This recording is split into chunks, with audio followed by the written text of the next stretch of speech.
Herkese merhaba arkadaşlar, kanalımıza hoş geldiniz. Kübra Ünlü yazdı. Uzak şehirde ömürlük yüzleşme.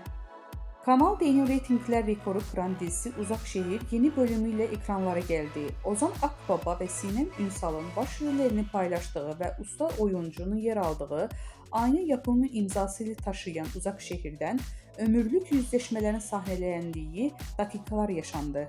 Seyircilerin adeten ekranlara kitleyen dizi bir kez daha ekranların zirvesinin sahibi oldu. İzleyenler derinden yaralayan sahnelerin olduğu bölümde heyecan rüzgarı esti. Uzak Şehir sosyal medyada da yeni bölümü ses getirdi.